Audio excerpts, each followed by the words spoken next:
Assalamualaikum warahmatullahi wabarakatuh. Saya Muhammad Amirul Arif bin Muhammad Asmadi. Saya akan membentangkan subtopik berkenaan sistem pendidikan di Malaysia dan kronologi sistem pendidikan di Malaysia. Sistem pendidikan di Malaysia. Pendidikan mengikut Plato ialah suatu proses membentuk individu yang berakhlak mulia.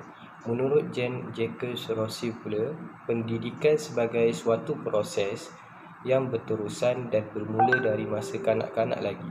Dalam proses ini, segala kebolehan semula jadi lahir dengan sendirinya mengikut kehendak dan peraturan semula jadi. Dipetik daripada Mok Sun Sang tahun 2000. Sistem pendidikan melalui sistem persekolahan merupakan elemen yang penting bagi sesebuah negara dalam usaha menuju ke arah membangunkan masyarakat dari segi ekonomi, politik dan sosial. Sistem persekolahan bukan sahaja berperanan untuk memberi pelajaran kepada masyarakat semata-mata, bahkan ia merupakan saluran untuk menyampaikan kepada rakyat berkenaan dengan matlamat perjuangan negara yang sangat mementingkan nilai-nilai murni dalam masyarakat yang berbilang kaum demi mencapai perpaduan. Malaysia adalah sebuah negara yang mempunyai masyarakat yang berbilang kaum, agama dan adat resam, di mana ia dikenali sebagai masyarakat majmuk. Pelaksanaan sistem pendidikan yang dijalankan perlu mengikut keperluan dan kesesuaian masyarakat Malaysia. Masyarakat Malaysia yang terdiri daripada bangsa Melayu, Cina, India dan lain-lain etnik dan beragama Islam, Buddha, Hindu dan Kristian menjadi rujukan pihak pemerintah sebelum sesuatu dasar dirangka agar manfaat dan faedah dapat dirasai oleh semua golongan masyarakat. Melalui pendidikan juga, nilai-nilai murni seperti hormat menghormati, bertoleransi, bekerjasama dan aspek-aspek moral yang diterapkan kepada masyarakat, tujuannya adalah untuk melahirkan pewaris negara yang berkualiti, bertanggungjawab, berdaya saing, bijak dan mempunyai sifat patriotik, di mana ia penting untuk memupuk perpaduan di kalangan masyarakat. Sistem persekolahan yang terbaik adalah sistem persekolahan yang meliputi keseluruh kehidupan masyarakat Malaysia, di mana ianya tidak terhenti apabila seseorang individu tamat persekolahan atau tamat pengajian di institusi pengajian tinggi, tetapi ia menjadi kesinambungan dalam kehidupan hingga ke hari tua dengan memberi sumbangan bagi memartabatkan bangsa dan negara. Seterusnya, pendidikan pula dapat menyeimbangkan sosioekonomi di antara kaum dan kumpulan etnik, di mana ia dapat dilihat melalui peluang-peluang pekerjaan, pendapatan dan pegangan ekwiti. Apabila keadaan ini tercapai, kestabilan ekonomi, politik dan sosial akan dapat berkembang maju. Contohnya, pada zaman pemerintahan Inggeris, punca kaum Melayu mundur dan miskin adalah disebabkan mereka tidak dapat ataupun tidak diberikan peluang yang sama untuk mendapat pendidikan. Ini juga menjadi penyebab utama perpaduan yang erat di kalangan masyarakat majmuk sukar untuk dicapai. Hal ini mempunyai kaitan yang rapat dengan dasar dan sistem pelaksanaan pendidikan yang tidak meliputi semua golongan masyarakat. Masyarakat dan pendidikan adalah bergerak seiring kerana pendidikan adalah acuan membentuk insan strategi yang telah dirangka oleh kerajaan Malaysia sejak sebelum merdeka hingga kini. Kronologi sistem pendidikan Malaysia selepas kemerdekaan. Pada tahun 1957, yang pertama penubuhan sekolah umum, sekolah jenis umum dan sekolah bukan umum pada peringkat rendah.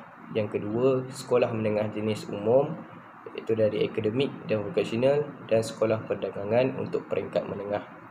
Bagi peringkat sijil rendah pelajaran pula, penubuhan maktab perguruan untuk guru sekolah rendah, pelajaran menengah akhir iaitu SPM dan institut teknik. Dan yang keempat, maktab perguruan kelas pra-universiti iaitu tingkatan 6, sastra dan sains, maktab teknik. Dan peringkat yang terakhir ialah peringkat universiti. Pada tahun 1961, sekolah umum, sekolah jenis umum dan sekolah bukan umum ditukarkan kepada sekolah kebangsaan dan sekolah jenis kebangsaan. Yang kedua, sekolah lanjutan kampung, darjah persediaan sekolah menengah kebangsaan ataupun sekolah menengah jenis kebangsaan, sekolah pelajaran lanjutan. Yang ketiga, penubuhan sekolah menengah pertukangan, sekolah menengah teknik, sekolah menengah atas dan maktab bagi guru sekolah rendah. Yang keempat, maktab teknik tingkatan 6 rendah, tingkatan 6 atas, maktab latihan guru kursus rendah pelajaran lanjutan dan menengah. Peringkat yang kelima, STP sijil tinggi pelajaran, dan yang keenam, peringkat universiti. Pada tahun 1965 pula, sekolah pelajaran lanjutan diganti dengan sistem pendidikan aneka jurusan. Yang kedua, peperiksaan masuk sekolah menengah pada tahun ini dimansuhkan. Pada tahun 1968, penubuhan sekolah menengah vokasional yang menggantikan sekolah lanjutan kampung dan sekolah menengah pertukangan. Yang kedua, peperiksaan sijil pelajaran menengah vokasional untuk pelajar-pelajar sekolah menengah vokasional. Pada tahun 1996 hingga tahun 2010, Akta Pendidikan mula disyorkan. Yang kedua, sekolah bestari dan sekolah wawasan. Yang ketiga, Plan Induk Pembangunan Pelajaran tahun 2006 dan 2010 diperkenalkan. Pada tahun 2011 sehingga tahun 2025, sistem pendidikan lebih bersasarkan kepada kelas intervensi awal membaca. Yang kedua, program pemulihan khas pada tahun 2011, program Permata Pintar dan PPPM. Okay, Assalamualaikum warahmatullahi wabarakatuh. Saya Nur Maliana binti Muhammad Ramli ingin membentangkan berkaitan dengan falsafah pendidikan kebangsaan FPK. Okay. Pendidikan merupakan tonggak kemajuan, sama ada kemajuan individu, masyarakat maupun negara. Okay. Pendidikan juga menentukan corak manusia dan masyarakat. Manusia yang berpendidikan lebih berdisiplin berbanding manusia yang tidak mendapat pendidikan. Okay. Pendidikan yang sempurna dan berkesan dapat diperolehi apabila wujud satu sistem yang teratur, yang mana sistem ini digarisi visi dan misi, matlamat, peraturan, undang-undang. Okay. Antara aspek pendidikan sempurna dan bersistem ialah apabila digubal satu falsafah pendidikan yang seragam untuk semua bangsa dan sesebuah negara yang berdaulat. Falsafah pendidikan kebangsaan iaitu FPK telah dirumuskan dan dinyatakan dalam Akta Pendidikan 1996, yang mana pendidikan di Malaysia adalah satu usaha berterusan ke arah lebih memperkembangkan lagi potensi individu secara menyeluruh dan bersepadu untuk mewujudkan insan yang seimbang dan harmonis dari segi intelek, rohani, emosi dan jasmani berdasarkan kepercayaan dan kepatuhan kepada Tuhan. Usaha ini adalah bertujuan untuk melahirkan warga negara Malaysia yang berilmu pengetahuan, berketerampilan, berakhlak mulia, bertanggungjawab dan berkeupayaan mencapai kesejahteraan diri serta memberi sumbangan terhadap keharmonian dan kemakmuran keluarga, masyarakat dan negara. Okay. Seterusnya adalah pembentukan falsafah pendidikan kebangsaan. Okay, pada tahun 1979 terbentuknya sejarah pendidikan Malaysia, iaitu falsafah pendidikan negara atau dikenali sebagai FPN. Okay, yang kemudiannya bertukar menjadi falsafah pendidikan kebangsaan ataupun dikenali sebagai FPK. Okay. Pada masa itu, ahli jawatankuasa yang diamanahkan membuat pertimbangan yang teliti dengan merujuk kepada rukun negara, dasar ekonomi baru DEB, prinsip-prinsip pendidikan dan dasar pendidikan kebangsaan ataupun DPK serta beberapa aspek-aspek lain. Okay. Aspek-aspek lain bagi pembentukan falsafah pendidikan kebangsaan ini adalah yang pertama, Penyata Razak 1956, yang kedua, Ordinan Pelajaran 1957, yang ketiga, Laporan Rahman Talib 1960, yang keempat, Laporan Jawatankuasa Kabinet 1974 dan 1979. Okay, seterusnya, matlamat FPK. FPK bertujuan untuk melahirkan rakyat Malaysia yang sempurna serta menghayati ciri-ciri yang berikut. Okey, yang pertama adalah percaya kepada Tuhan. Okey, yang kedua adalah berilmu pengetahuan, yang mana mereka ini mestilah mempunyai ilmu pengetahuan. Okey, yang ketiga berakhlak mulia. Yang keempat bertanggungjawab, iaitu boleh memenuhi kewajipannya sebagai seorang warga negara. Okey, yang kelima memiliki sahsiah yang seimbang. Okey, dan bersepadu. Yang keenam memupuk perpaduan di kalangan rakyat yang berbilang kaum. Peranan FPK, terdapat beberapa peranan yang digariskan dalam falsafah pendidikan kebangsaan. Antaranya ialah peranan FPK itu sendiri di sekolah, yang mana peranan sekolah begitu besar untuk melahirkan murid dan guru yang cemerlang di samping memperoleh ilmu dan kemahiran asas. Okey, yang kedua, sekolah juga memainkan peranan yang penting dalam mewujudkan budaya ilmu dan amalan membaca untuk perkembangan intelek pelajar. Okey, yang ketiga, peranan FPK dalam kepimpinan. Pemimpin sekolah iaitu guru besar merupakan orang yang penting dalam menetapkan falsafah sekolah, membentuk wawasan sekolah, visi dan misi sekolah yang berlandaskan FPK. Okey, yang keempat, peranan FPK terhadap guru adalah membentuk murid lebih berdedikasi, berinisiatif, bekerjasama, kreatif serta tinggi motivasinya. Okey, seterusnya yang kelima, peranan guru juga iaitu memperkembangkan potensi murid secara menyeluruh dan bersepadu, iaitu insan yang seimbang dari segi intelek, rohani, emosi dan jasmani.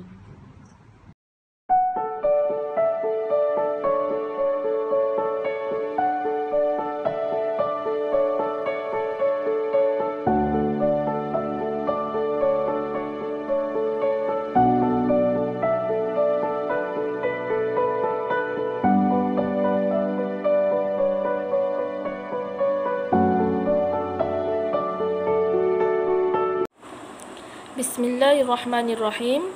Saya Nur Nida Hanifah binti Abdul Wahab akan menyambung pembentangan iaitu subtopik impak sistem pendidikan Malaysia terhadap falsafah pendidikan. Impak sistem pendidikan Malaysia terhadap falsafah pendidikan yang telah saya analisis terbahagi kepada 3, iaitu yang pertama, impak terhadap kurikulum pendidikan. Yang kedua, impak kepada institusi pendidikan. Dan yang ketiga, impak kepada golongan pendidik. Impak sistem pendidikan di Malaysia, yang pertama ialah impak terhadap kurikulum. Apakah impak terhadap kurikulum tersebut? Okey, yang pertama, kesepaduan dan keseimbangan yang mana ditekankan di dalam sukatan pelajaran dengan mengutamakan unsur-unsur penghubung jalinan, iaitu di antara penyatuan kemahiran dan juga penyerapan, iaitu penyatuan isi, di mana kesepaduan dan juga keseimbangan ini akan terjalin dengan penyatuan kemahiran dan juga pemikiran, iaitu penyatuan isi. Yang kedua ialah program pendidikan ke arah melahirkan insan yang seimbang dan juga insan yang harmonis dari segi jasmani, emosi, rohani dan juga intelektual, iaitu Jerry, berdasarkan kepada kepercayaan kepada Tuhan, di mana ianya terdapat kepercayaan kepada Tuhan ini terdapat di dalam rukun negara yang pertama. Yang ketiga ialah penerapan nilai-nilai murni, yang mana ianya merantasi kurikulum. Yang keempat, memperkenalkan pendidikan-pendidikan yang umum. Yang kelima, ianya menekankan kepada pendidikan teknikal dan vokasional. Yang keenam, di mana bahasa Melayu turut merentasi kurikulum. Yang ketujuh, kurikulum memupuk budaya sains dan teknologi ke dalam diri murid-murid. Yang ke-8, kurikulum juga memupuk budaya keusahawanan dan juga perniagaan. Seterusnya, yang ke-9, pengukuhan bahasa Melayu sebagai salah satu cabang ilmu pengetahuan yang penting. Yang ke-10, kurikulum juga meningkatkan pendedahan dan juga penguasaan bahasa Inggeris ke dalam pemikiran murid-murid. Yang ke-11, kurikulum juga menekankan serta melahirkan insan yang berkeyakinan tinggi dan juga berdikari serta bertanggungjawab. Impak sistem pendidikan di Malaysia terhadap falsafah pendidikan yang kedua ialah impak terhadap institusi-institusi pendidikan. Apakah kesan-kesan tersebut? Yang pertama ialah kemudahan-kemudahan asas di sekolah semakin mencukupi dan juga sesuai bagi aktiviti-aktiviti yang berpusatkan kepada murid-murid, iaitu dari segi fasiliti-fasiliti, keuangan dan sebagainya. Yang kedua, menerapkan nilai-nilai murni yang mulia dalam diri murid-murid melalui aktiviti-aktiviti kurikulum dan juga aktiviti-aktiviti ko-kurikulum di sekolah. Yang ketiga, mewujudkan iklim serta suasana budaya sekolah dan juga budaya ilmu yang sesuai bagi melahirkan insan ataupun murid-murid yang sihat pemikiran, harmoni dan juga sejahtera. Yang keempat, membentuk kesejahteraan fizikal dari segi keselamatan murid-murid dan sekolah, kebersihan murid-murid dan sekolah, kemudahan-kemudahan yang sesuai serta kemahiran inovatif di samping ke arah mewujudkan keselesaan murid-murid dalam menuntut ilmu serta keindahan dan juga keceriaan sekolah. Manakala dari sudut sosial pula, murid-murid mampu mengamalkan nilai-nilai murni serta akhlak-akhlak yang mulia. Okey, dari segi budaya ilmu, murid-murid akan berusaha serta berkeinginan untuk belajar serta memberi rangsangan ketika belajar dan juga seronok semasa belajar. Yang ketujuh, dari segi bidang teknikal dan vokasional, ianya diberi keutamaan dan sering berterusan. Dan yang terakhir, iaitu institusi pendidikan mampu memupuk keyakinan diri ke dalam diri murid-murid dan juga pelajar-pelajar. Impak sistem pendidikan di Malaysia terhadap falsafah pendidikan. Yang ketiga ialah impak kepada golongan pendidik-pendidik. Apakah kesan-kesan terhadap golongan guru tersebut? Yang pertama, guru-guru akan lebih beriltizam dan juga berusaha dengan semangat bagi mencapai aspirasi-aspirasi yang terkandung di dalam falsafah pendidikan.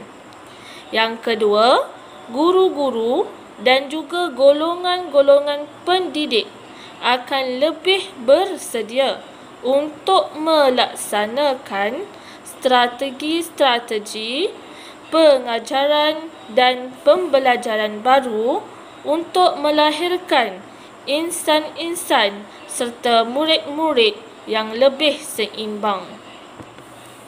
Yang ketiga, guru-guru akan sentiasa berusaha untuk mencipta inovasi-inovasi yang baharu dalam sistem pendidikan mereka serta sentiasa berfikiran lebih positif dan dinamik bagi mewujudkan suasana bilik darjah ataupun kelas atau pembelajaran yang sentiasa menyeronokkan bagi murid-muridnya. Yang keempat, guru-guru akan sentiasa berpandangan jauh dan juga berusaha ke arah mencapai wawasan 2020. Dan yang terakhir, guru-guru juga akan berterusan untuk berusaha bagi meningkatkan kecemerlangan profesion perguruan diri mereka selari dengan perubahan-perubahan yang berlaku di dalam sistem pendidikan mengikut arus.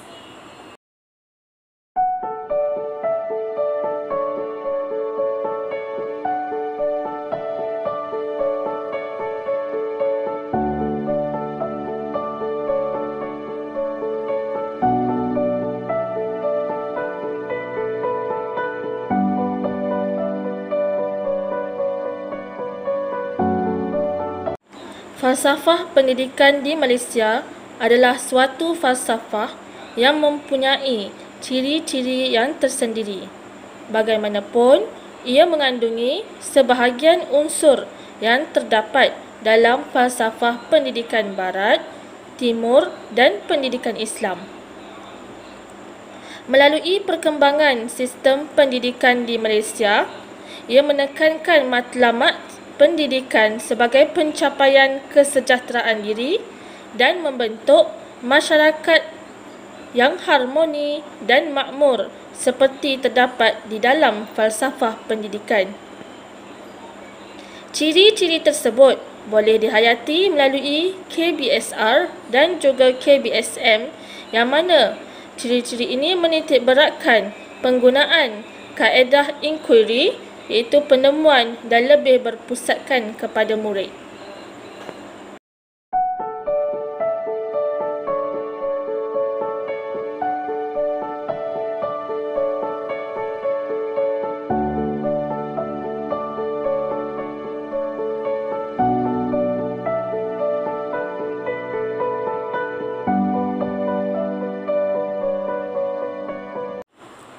Implikasi perkembangan pendidikan di Malaysia terhadap falsafah pendidikan.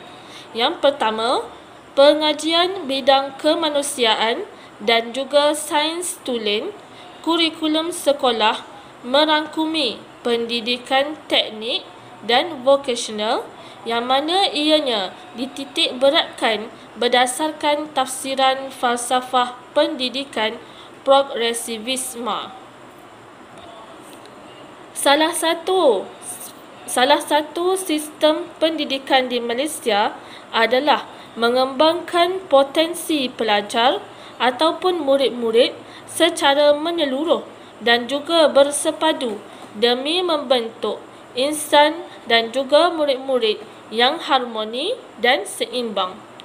Ini boleh dihayati dan didapati daripada falsafah pendidikan rekonstruktivisme, konfusianisme, nasionalisme dan juga internasionalisme. Perkembangan pendidikan Islam pula menekankan perkembangan individu dari segi intelek, rohani, emosi serta akhlak adalah berdasarkan kepercayaan dan juga kepatuhan kepada Tuhan. Ini juga telah diterapkan melalui falsafah pendidikan, melalui kurikulum pendidikan agama Islam dan juga pendidikan moral di dalam KBSR dan KBSM, yang mana ianya mencerminkan ciri-ciri pembelajaran yang efektif untuk perkembangan murid.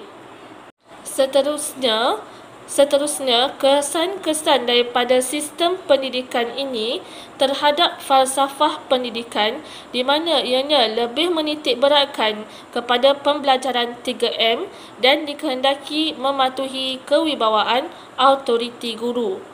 Dan terakhir, falsafah pendidikan di Malaysia juga dikatakan mengandungi unsur-unsur esensialisme yang mana bercorakkan kepada tradisional. Namun, pada keseluruhannya, falsafah pendidikan kebangsaan adalah berasaskan kepada falsafah pendidikan barat dan juga falsafah pendidikan Islam.